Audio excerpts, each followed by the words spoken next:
assalamu alaikum bandiraɓe yeɓiyankoɓe Pin TV on calminama on juurama on ñaganama Allah moƴƴere ko yettere Allah tigui kadi Allah waɗa nden cellal waɗa nden coftal ha mbawɗen kadi artude tigui e joyi men jeeyi bawi meɗen so tawi en jii oɗo hande environnement eɗen gandi en jalti Dakar eɗen ɗo e Fouta Kumbaru eɗen ɗo tigui e nder Bosoyo koɗen ɗo tigui e wuuro meɗen Agnam Liduɓe Lidu Jeeri Lidu Bano Buuɗi sippa tawroɓe sippata Jamli taw addi en ɗo koye ñalawmaji ɗe ɓiɓɓe Agnam Liduɓe naaɓe partenaire uji mumen français uji kewi wadde e kala duuɓi ɗiɗi hikka noon waɗata duuɓi sappo wadde noon hande ñalawma o hawri koye samedi 31 janvier 2026 ñalawmaji noon ko tati ɗi gonata ko samedi oɗo le 31 le 1er et le 2 ha le 3 donc kala ɗo yimɓe goni ɗo e nder région he kala ɗo yimɓe goni ɗo e nder département o en kewi arɗo e kala duuɓi ɗiɗi cafro taw noon safaro o ko gratuite haydara ala ko jomum yoɓata hen guila wonduɓe cataract goppire guite mumen daña jaam dokka ordonnance uji mum jaada hen taw mbuɗu joɓani guila wonduɓe diabète cafre wonduɓe rafiji deede ko way noon gynécoji gara cafra yimɓeɓe wadde ɗen gandi ɗum ko ballal tigui ko ballal miskineɓe tigui wadde ko wayni guure ɗe foof en poti wawde wadde ɗum so tawi noon Allah waɗini ɗum wuuro meɗen Agnam Liduɓe taw kadi e ballal partenaire uji meɗen guila e médecin uji ha e tubakoɓe kadi e ballal tigui douanier ji meɗen jinnaɓe meɗen jagguɓe wuuro ɓe jagguɓe développement wuuro ngo surtout baba meɗen Samba Touré mo ganduɗa minen min jibini tan min tawi ene daari darde wuuro ngo baba meɗen Alaji Samba Dia e ko way noon e chef de village meɗen baba Samba Yaya Ly min wiyata Sambaji ɗi en jigui wuuro ngo tigui wadde noon alhamdulillah rabbil alamina Allah ko wayni so tawi en waɗe en foti kadi ɓayinede yañe ha bandira fof keeɓa hen par ce que ɓooyi wadde hande duuɓi sappo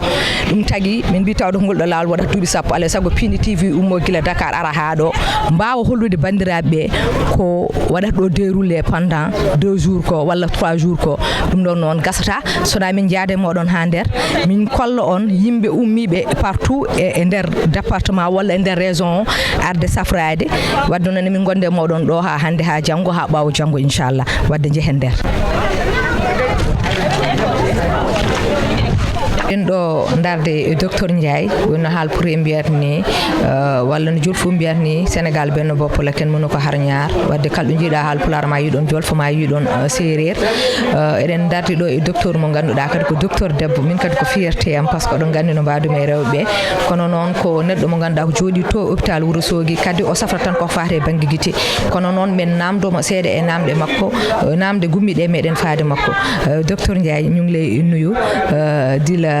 ziare di la laaj aussi ndax c'est la première fois ngay ñëw ci campagne médicale bi définie Agnam Liduɓe pendant léegi 10 ans ginnaaw bi nga nuyoo mbokk yi. merci beaucoup madame maa ngi leen di nuyu di leen ziar di leen remercier di nuyu waa Pin TV voilà bon man bi mooy sama 2e fois ma fi ñëw j'étais ici l'année dernière c'était ma première édition moo nekkoon édition bu njëkk tey mooy 2e fois ma fi ñëw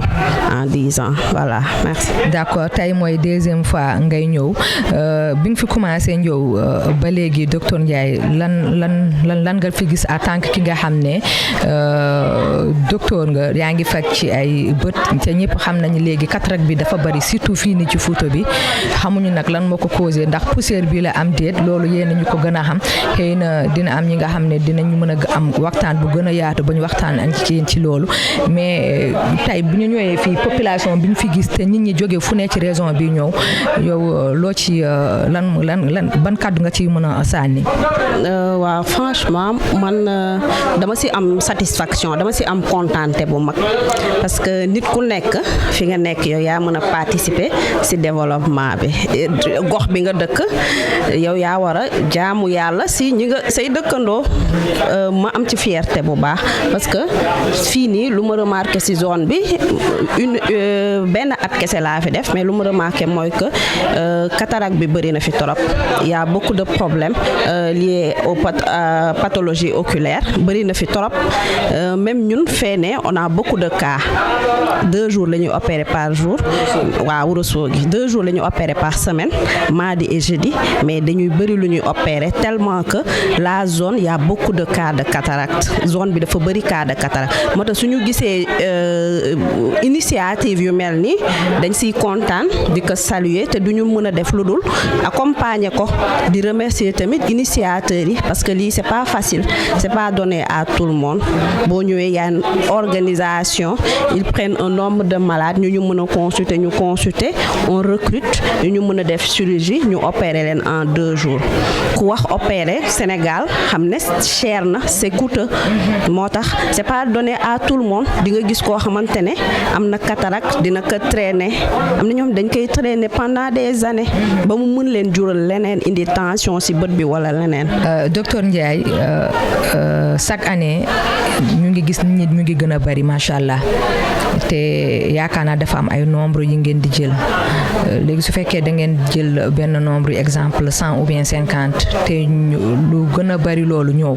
nan ngeen def ak ñeneen patients yi ndax da nga leen di renvoyer ou bien da ngeen ñëwaat fii pour opérer ñi ci des. Voilà bon man bi mooy sama deuxième fois bi mooy ñaareelu yoon ma fi ñëw première fois bi daaw consulter nañ malade yu bari quand même parce que malade yi dafay bari léegi suñu recruter 50 la ñuy def nii pour 2 jours yi muy tey ak suba 50 la ñuy opérer suñu recruter 50 malades ñeneen ñi ci des yëpp dañ leen di yokk ci liste parce que organisateurs yi ñoom après ñoom ñooy xool l'année passée si je me souviens bien ci année bi def nañ ñaari yoon campagne comme nii dañu def période bi ak ci période du tabaski bi parce que la demande était supérieure à l'offre bu ñu defee 50 ba pare desaatoon na peut-être lu mat 50 ñu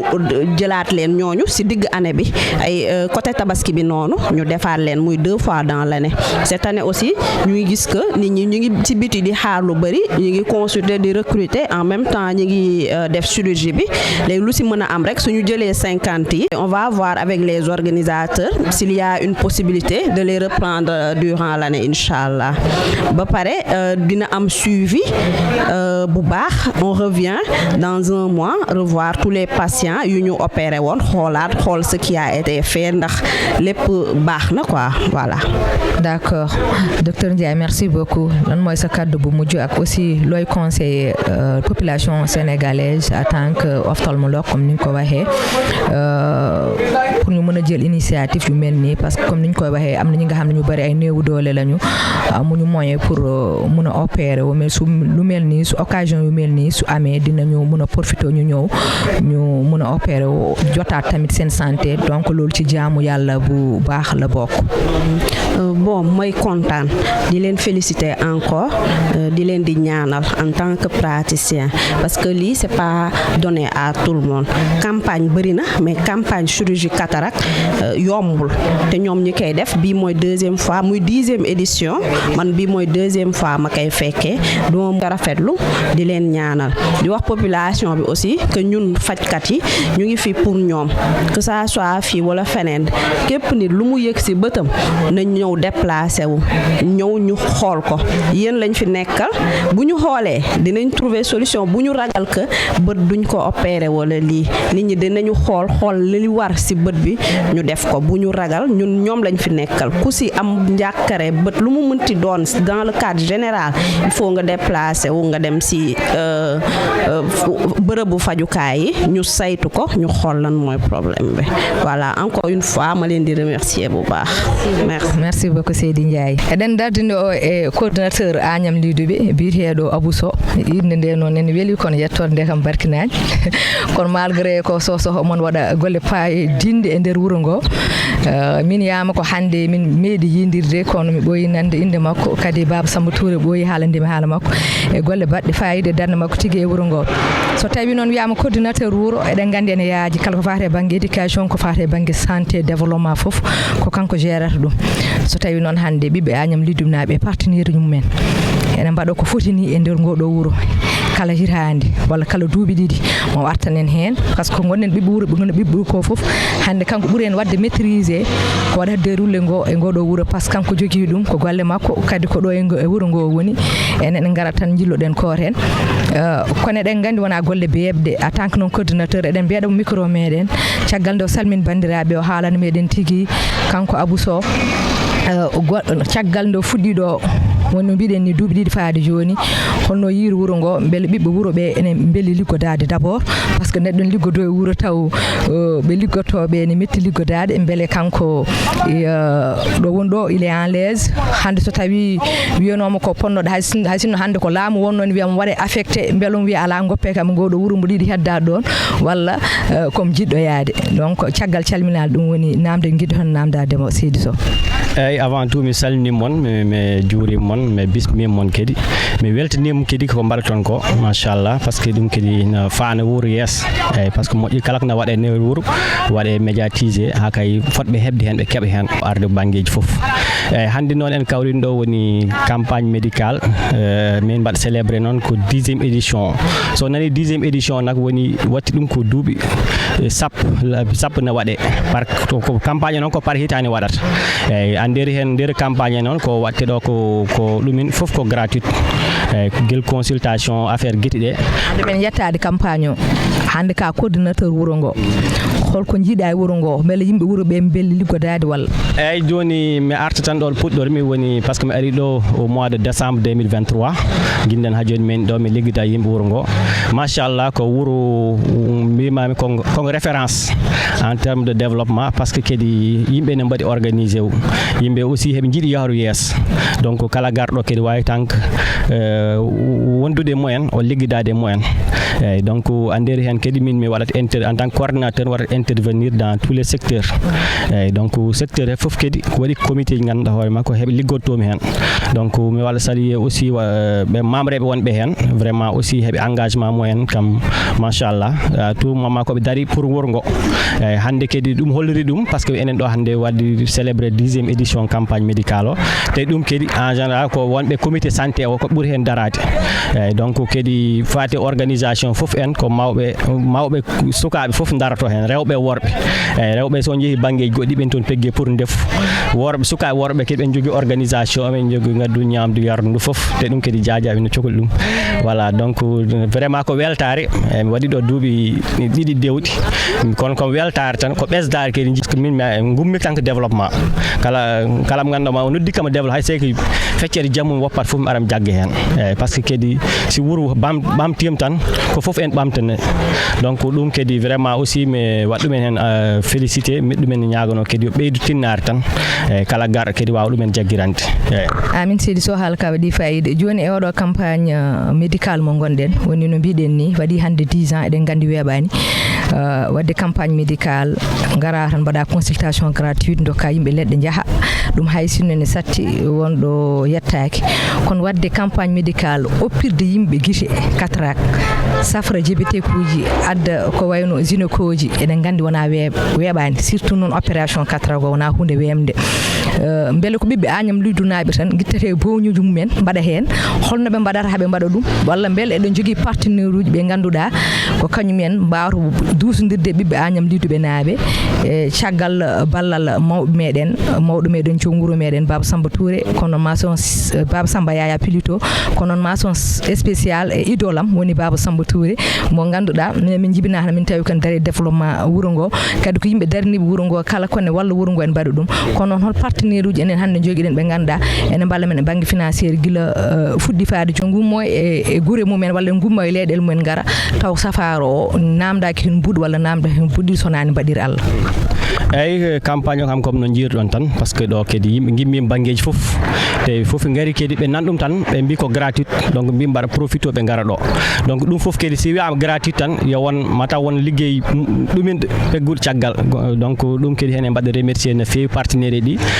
en premier lieu woni ADESCAL ɓe ganduɗa hoore makko heeɓe ɗumin ɗum guillinden ha joni wonde aussi ɓen les amis d'Agname wonde aussi d' autres partenaires français ganduɗa hoore ma guilade campagne fuɗɗi ha joni a ɓeni ɗo ɓen gonda amen d' ailleurs hay waɗi fotɓe arde ga janggo woni EMI donc ɓen kadi vraiment ko partenaire fidèle du village kadi en jii ko consultation watte ɗo affaire ophtalmologie waɗa kadi ma waɗa opération cataracte eyyi donc kadi ma waɗa ɗum échographie sonographie woni gynécologie en même temps aussi diabète kedi ne waɗe eyyi donc ɗum woni kedi vraiment ko initiative baɗɗo fayida baɗɗo kedi jarɗo wallude kala mo ganduɗa surtout aussi minen mbaɗa lancé appel aux autorités sanitaires donc ɓe mbawa wallude hen ɗum no feewi par ce que kedi wadde ñalama 20 ɗumen ɗum nodda fongo ni ngara mbaɗa opéré yimɓe ñammina ɗumen jarna ɗumen oppira ɗumen eyyi jiiya neɗɗo hen aranno taw yiitama o yalta janggo o oppiro janggo o arta o ittane o watti yide normal donc ɗum alhamdulillah rabbil alamin ɗum kedi vraiment ko ɓe liggi ɗum kam mention spéciale a heeɓe eyyi donc vraiment état foti hen nanude junggo makko no heewi bien vrai que hikka aussi min mbaɗin message au niveau du ministère de la santé mbawa wadde accompagné konko ɗum woni 10e édition moƴƴino kam o yajne anda kam ɗum wona hunde famɗuni eyyi bien vrai que ko village waɗi ɗum organisé kono ko ɓe nottoɓe ɓe mbaɗi dépassé frontière ouais parce que y a des Mauritaniens y a aussi d'autres ganduɗa hoore ma ɓe gimmi ɗo ha Médina Gounass banggueji goɗɗi foof ɓe gara ɗo gacca hajuji mumen ɓe gara ɗo donc pour safrade tawi kadi cellal ko mbiyata tan kala ko sooda jaari ɗum eyyi donc ɗum kadi vraiment minen ko on message tan min jiiɗi wadde lancé min mbaɗa remercier aussi woni les médecins wonɓe ɗo woni hôpital Agnam ɗo en commençant par le directeur parce que guilade ari ɗo aussi jogui amen ouverture donc keeɗi ko heewi weɓni amen ɗo en même temps aussi woni les médecins ophtalmologues wonɓe to yan Wourossogui eɓe kayne depuis le début aussi de la campagne ko ɗo ɓe goni eɓe mbaɗa consultation à opération cataracte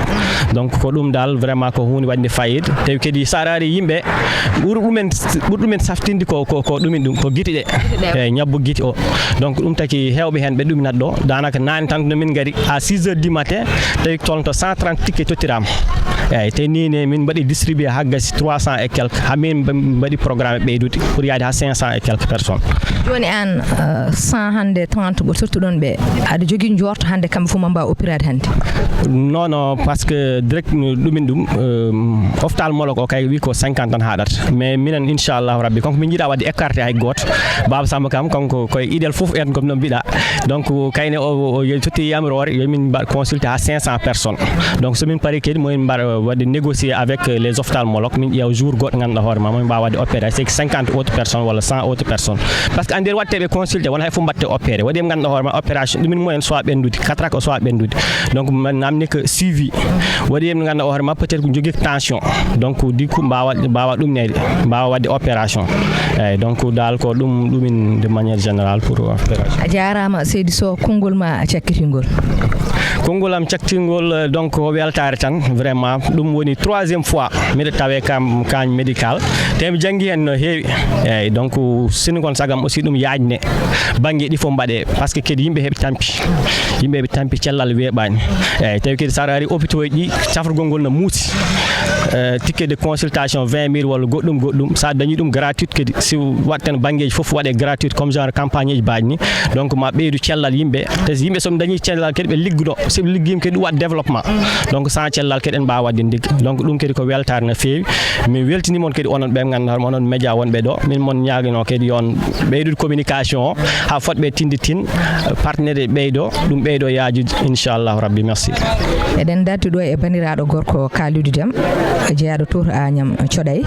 taw ko dillowo e banggue santé o mon ɗo kadi kanko hoore makko e poste meɗen santé mo Agnam Lidoɓe en tawdiri makko kadi hanki hôpital mo Agnam ɗo Agnam najo plus particulièrement Thioday najo hol laamu addungu ɗum beele ko laamu kesngu walla ko guile e laamu Macky Sall aɗa andi couverture sanitaire universelle o wodini ɗo ko ɓooyi nden o wiyatno ko couverture maladie universelle mais avec l'arrivée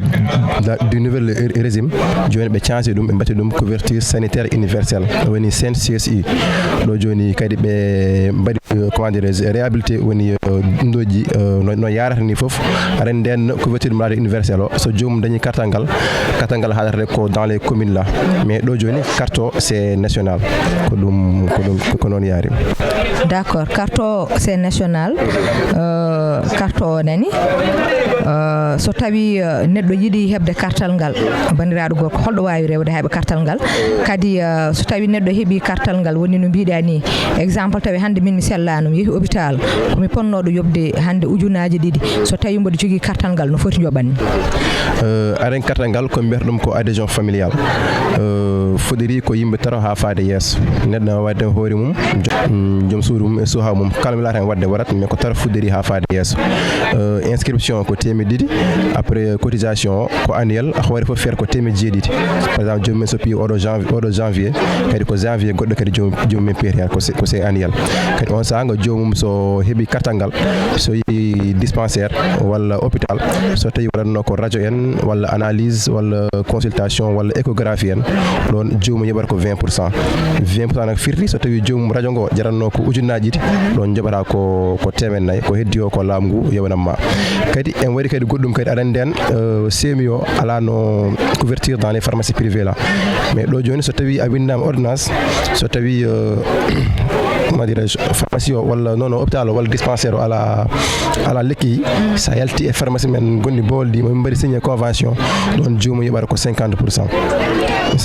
yoɓata wadde so tawi mi faami so neɗɗo heeɓi kartal ngal wona consultation tan hay ordonnance so tawi windanama ma laamu ngu ƴettan ɗum woni no mbiɗa 60% 50% dans les privés dans les hôpitaux et dans les dispensaires dans les IV quoi dans les IV joni min somi yiɗi heɓde kartal ngal kaalido hoɗo ndewanmi kadi beele kala poste de santé walla kala hôpital mo mbawɗa wonde Sénégal sa yehi to muɗum aɗa heɓa kartal ngal ɗo joni sa yiɗi heɓde kartal ngal ko minen ndewata woni les agents de promotion minen e minen communauté he pour minen mbaɗata yimɓe inscrire kadi so kartal joomum yalti tan minen kadi minen gadanamma ɗum ɗum joni hannde somi waɗino ɗo déposé kartal am ça prend combien de temps pour kartal ngal yalta ɗo joni sa waɗi inscrire hannde en mbi ko wiyete une durée d'observation ko 1 mois rek tan kartal ma yalta ko 1 mois tawi joni min goni ko Dakar no gonimi Dakar ni garmi ɗo ko pour balɗe 3 joni somi waɗi ɗo déposé kartal ngal so kartal ngal yalti mboɗo jogui possibilité wawde tiranade woda tirani ɗum ɗo neldami walla alay saago ko min tan mami arta mi signini mi heɓa kartal ngal ɗo joni somi waɗimi ɗo inscrire hannde so tawi an a jaaɓi mi jagganma kartal ngal walla somi yi neɗɗo jahowo ha Dakar so tawi ne anduma mo wawi tuddemi kartal ngal nawanma ɗum walla kadi sa welama kadi en waɗi yimɓe amen wonɓe Dakar toon jooɗi kañum kadi ko ɗum tan ketti kadi ma mbawa waɗen kadi inscrire machallah ɗum c'est très intéressant ɗum noon kaalido aɗa wawi haalande men so tawi ene waɗi tonggode ɗe yimɓe mbawi jokkodirde moon ko wayno numéro aji téléphone walla adresse uji mbawɗa hokkirde caggal yebɓoɓe piindiɓe so jeebi tala jiɗɗo heɓde kartal ngal tawde ɗum ɗo ko ballal yimɓe fof ɗum wona ballal miskineɓe kam ko ballal yimɓe fof par ce que santé kam ko ɗum woni ko wiyete ko ɗum ɓuuri wonde nécessité e neɗɗo o holɗo yimɓe mbawi rewde e banggue numéro aji téléphone walla adresse uji ha mbawa heɓde moɗon ɗo joni joomum so yiiɗi windade walla kadi so yiiɗi kadi wadde adhéré o en wawi rewde ɗum ɗo e amen minen agent de promotion ngaji surtout ha tente min o gonɗo ɗo e région de Matam plus particulièrement département de Matam o en wawi wadde 78 313 39 20 o woni numéro am d'accord 78 313 39 20 wadde noon bandiraɓe région de Matam bandiraɓe département de Matam bandiraɓe Bosoyenaɓe bandiraɓe Agnamnaɓe on nani goɗo yerango te ɗum ko hunde wande fayida goto mon fof ya waɗo inscrire min kam somin pari ɗo joni so caméra uji ɗi ene ñifa mbaɗa waɗa inscrire mi heɓa carte lam par ce que ɗum ɗo ko hunde wande fayida neɗɗo fof ne foti jogade ɗum par ce que ɗen gandi hande santé ne jeeya gueɗe ɓurɗe serde te hay goto meɗen sellani neɗɗo ñawa en sa rafama ko ganduɗa aɗa fonno wawde yaltinde ɗum e poche ma taw no muusi laamu ƴettanma hen feccere an joɓa hen feccere on to ɓe joɓantuma 50% joɓa 50% won to ɓe joɓantuma ni 60% joɓa 20%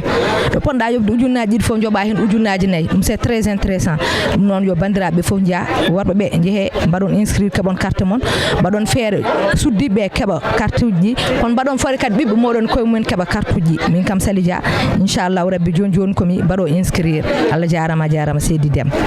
konngol ma assalamu aleykum maire mi salminima mi salmitima nena Amina an gila hanki min coynimo ɗo sawru ko ɗon mbalɗa ɗo mbalmi no jiiɗa opération sonade weeli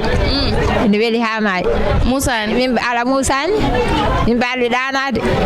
min pini min oppirima law ala caɗele ala tampere haydara ene weeli ha maayi an sikiram ɓowɗi tampinimo ɗe saabu an ɗo wona balɗiɗi gonɗa ɗo ala jamma hanki ɗon garmi ɗo hen min wi hanki min gari ɗo inde nde inde Hawwa Guedda to jeeyɗa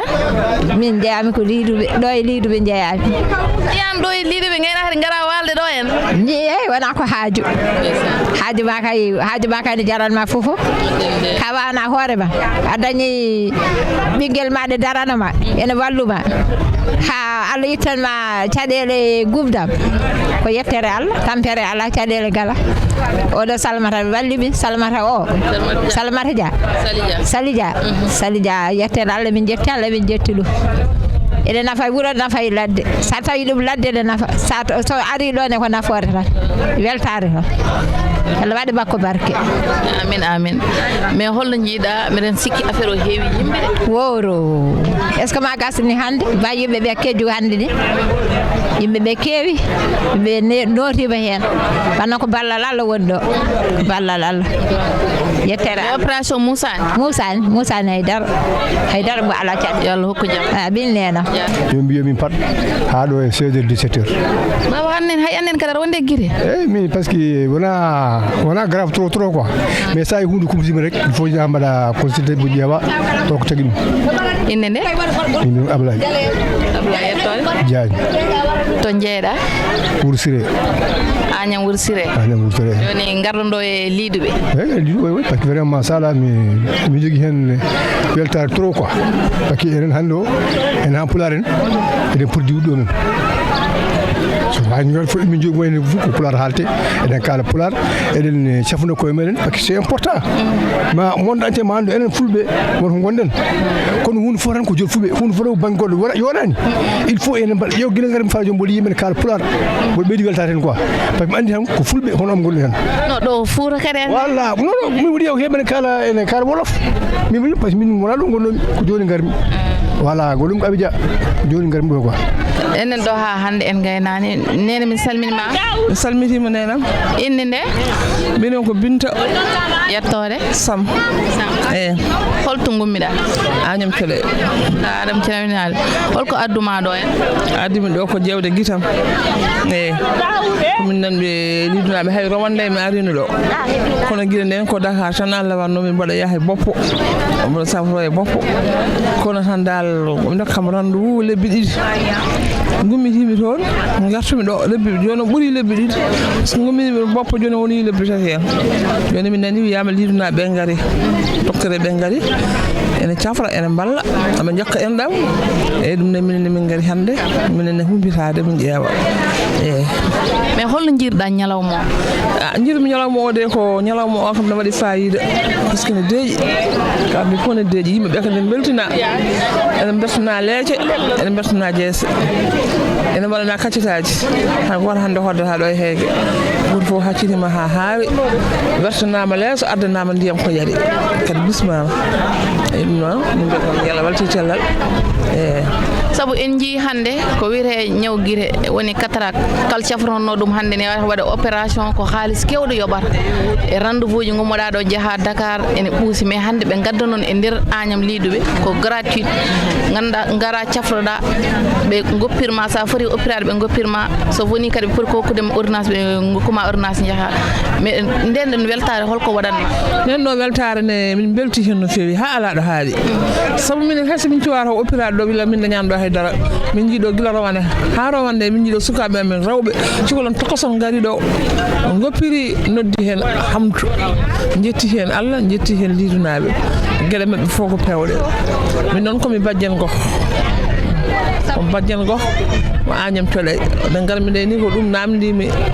kono ɓe mbi affaire bajjen goh ɗum jogani hen dal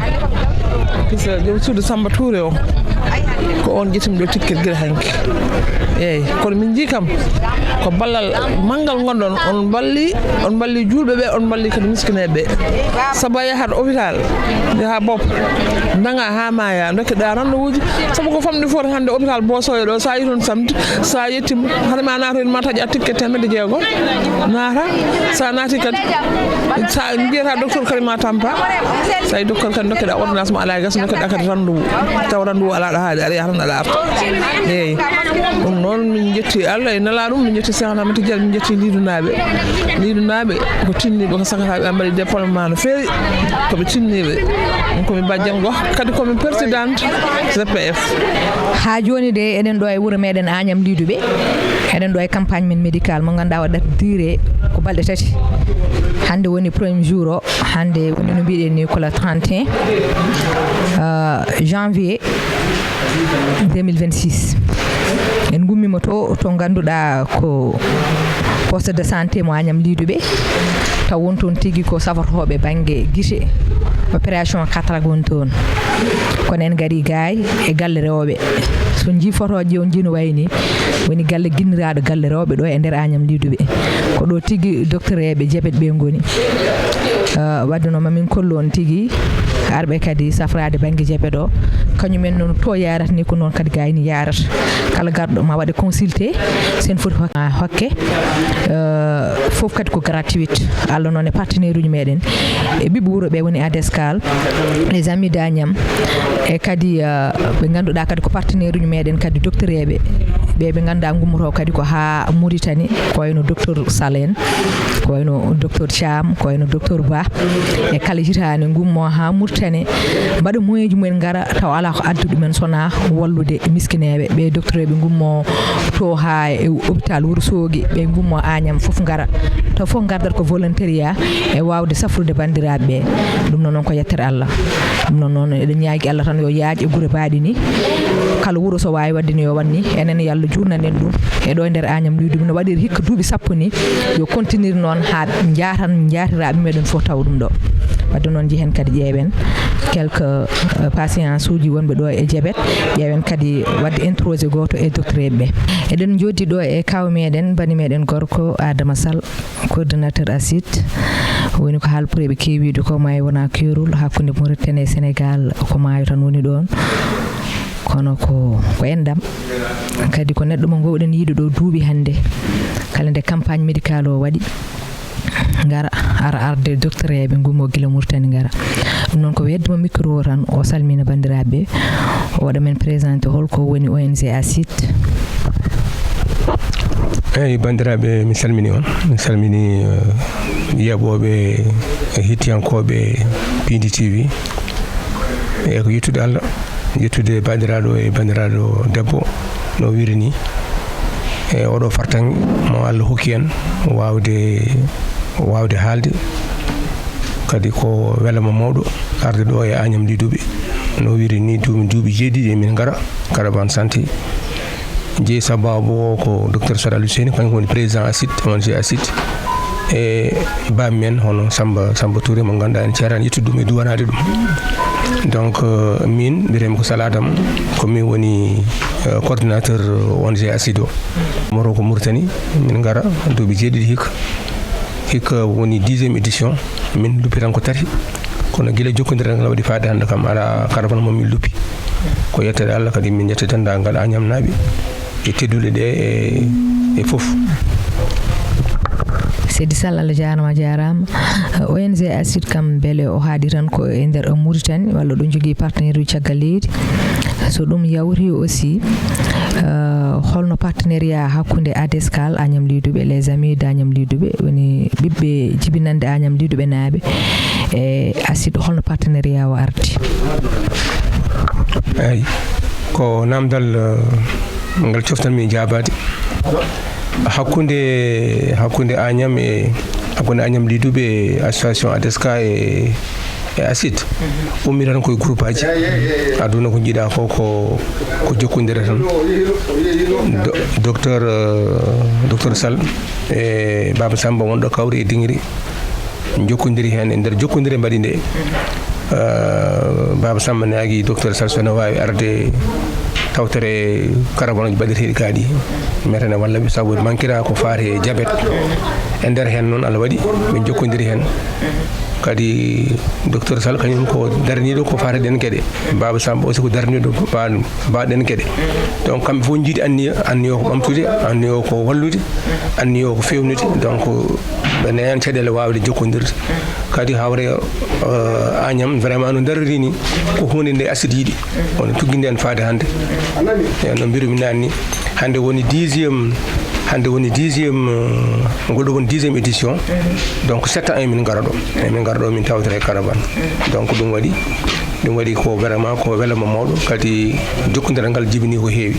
première édition min gonno ko yimɓe sappo o joni noon e fawade tan e circonstance hikka ari ko docteur Badou Seni ko généraliste ko diabétologue ari ko Mbodj Mamadou Seydou kañum ari emin garde kadi Thiam aussi ko docteur donc e min le coordinateur ko minen gari ngol ɗo kono noon golle ɗe famɗani guiɗe min gari min hen machallah kadi yimɓe en nananoro ene gara vraiment kadi ko hikka ko spécial parce que les hoɓɓe sehilaɓe Agnam wadde financeoɓe Agnam ɓe ene gara hikka hande ɓe jettoto donc min kawra hen min mbaɗa maɓɓe réunion ji min joddo e maɓɓe ɓeyda tinnude hakkude amen e Agnam ɓeyda kadi tinnude hakkude amen maɓɓe voilà ɗum noon ko Allah ko jiiɗa ko waɗata kala ko waɗi en jogui sababu ko waɗiri ɗum ko yettere Allah no fewi emin jetta kadi Touré emin jetta dendagal Agnam naɓe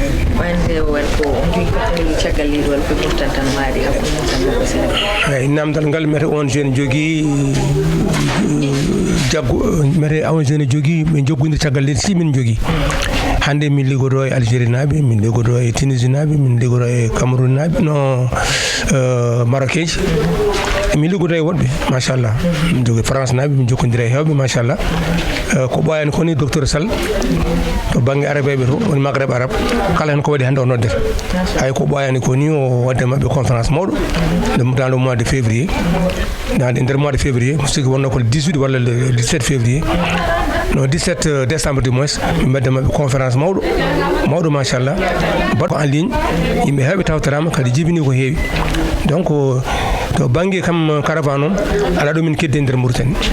min jaa partout min jaa Juude min jaa Babaɓe min jaa Hayre Gollere min jaa Hayre Mbare min jaa partout hay Sijum Magde min jeehi ko ɓoyan toon donc emin jaa emin cirkila somin noddama tan min garat on est disponible min jogui notre équipe et pour ko faare diabète kam on est spécialiste là-dessus voilà yettere Allah beele ONG o kanko o yarata tan ko banggue safara non o yarani to banggue safara tan par ce que aɗa andi safara no docteur Sall heewi wiide ni aɗa andi yimɓe cikkata safara tan ko neɗɗo sellani tan o safre kono safara hay finance koye safara jeeya ngaalu jeeya koye safara environnement jeeya koye safara so mokkima tan yeeru so tawi a mbaɗi suudu ma a waɗi suudu walla huɓere ma a pentiri ɓaleejo e nder suudu ndu sa renaki an a ñawnatama ko couleur ɓaleejo donc ko alay saago jomum jogo pinal mum anda safara so wiyama safara ko il faut jomum yaña ɗum sa ala hande kalis a wawa safrade donc ma jogoɗa kalis sa janggani a wawa safrade donc minen acide o nawri ko foof c'est à dire ko inde nde ni ko action sara éducation développement innovation et santé donc fof nani nder hen sa janggani a wawa lide ordonnance ma a wawa sifde ordonnance uji ma so tawi a ala kalis a wawa sodde ordonnance uji a wawa won ko a wawa sodde so tawi kadi weeyo so tawi weeyo ngo won ko manquirɗa e weeyo ngo ko kalmi joni koto banggue kodki banggue awde leɗɗe banggue il faut que jomum faama safara ko rondi koni heewi ɗum waɗi min denki ɗum tan ko ha yayaji minen fof min nani e nder safara he voilà caggal nde hande waɗi duuɓi jeeɗiɗi ko oɗon gara ɗo beele première édition moɗon ɗo faade hande ayi amélioration ayi ɓeydare guila yimɓe aroɓe patience uji ɗi walla jiiɗa ko ussade a faami tigui safra hono ɓe joni rafiiji puɗɗima ussade bon to bange gargol yimɓe ngol hikka kam min ji usare seeɗa to bange kam mi yahani sittuji keddiɗi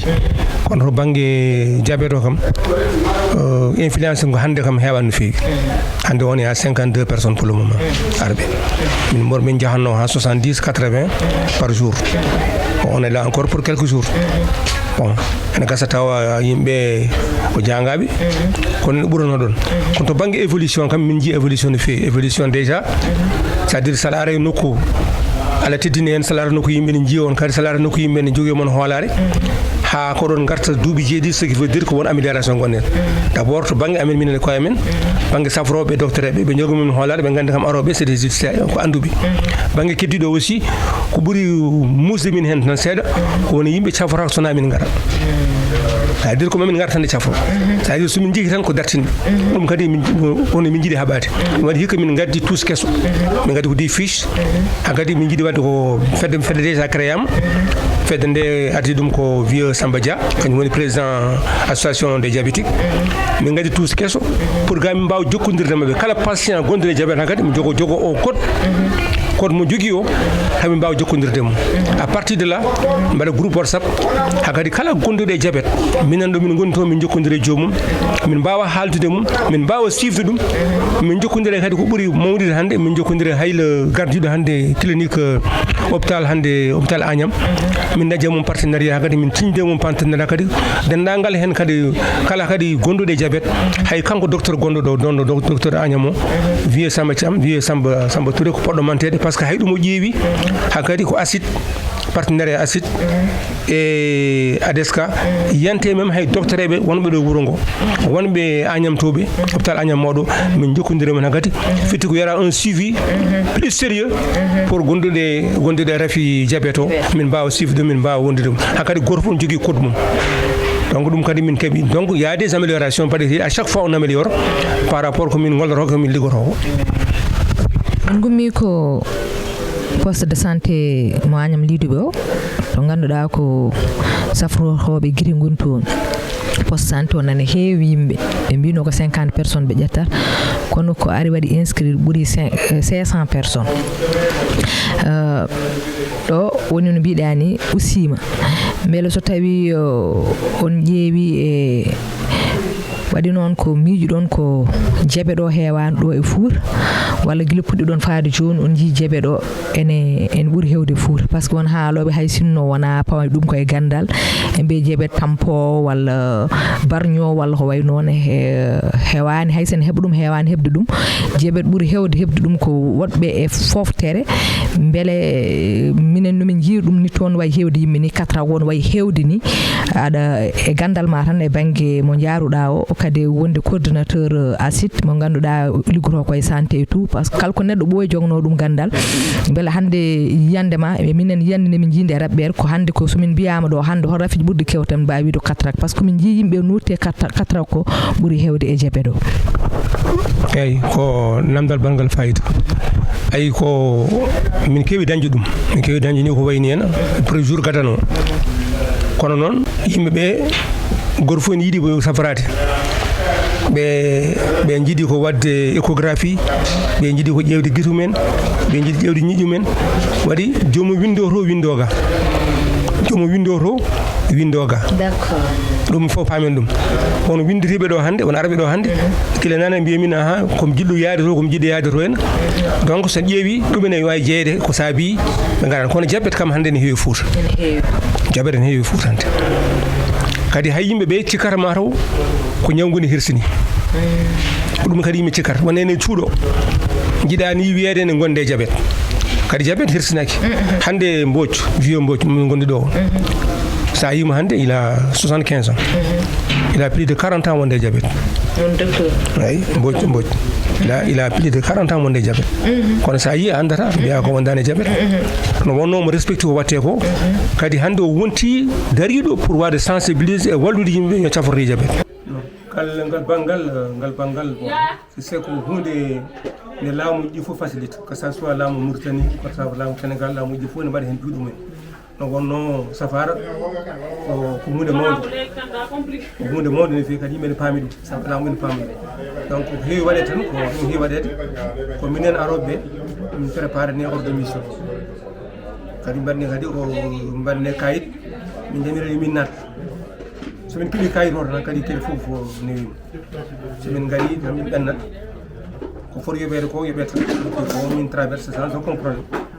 min gari fof kadi somin présenté tan kayireji amen santé min kewiɗe min jaa donc vraiment ngal banggal aussi min yetta les autorités min yetta le sous-préfet gonɗo ɗo o ɗum fof encore saabi ɗum ko jokkodire nde par ce que partenariat hande ADSK hande e ACID heeɓi nokku Mauritanie nandi Sénégal naɓe ne gandi donc vraiment ko hunde ganduɗa jetten ɗum jetten laamuji ɗi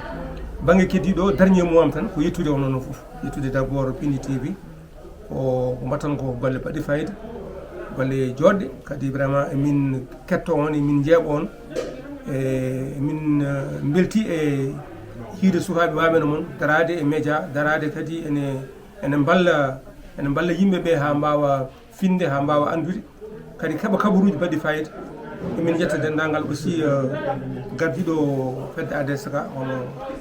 wonɓe ɗo e wuuro ngo wonɓe caggal leydi e vraiment komin mbawa yobdeɓe minen komin soldateɓe tan ɗumin nodda fof komin arɓe par ce que neɗɗo wawa dañde ko rendude ko jogui ko gandal ngal joguiɗa rendude e bande en pinal ngal joguiɗa rendude e bande en min kaɗan tan e safar o min jogui des conférence mbaɗɗo conférence uji wa fait des conférence aussi pour findinde pour wajade pour rentinde ko faare diabète o ɗuɗide ñawgu hirsinaki il faut ko yimɓe mbawa yaltinde mbaɗa dépistage par ce que c'est important ko ñaw ganduɗa no somo e ma taw atinani donc neɗɗo yo par ce que sukara ñamɗa fof waɗi sukara mais yimɓe pam ɗum wona ñaw hirsinigo kadi joɗa tan ha jana jaafoɗa seeɗa ay hande won garɗo safrade o tension min tawi makko tension sinno hande min mbaɗanum évacué o yanata AVC hande barke indama heureusement il est venu on a eu peur il est à l'extrême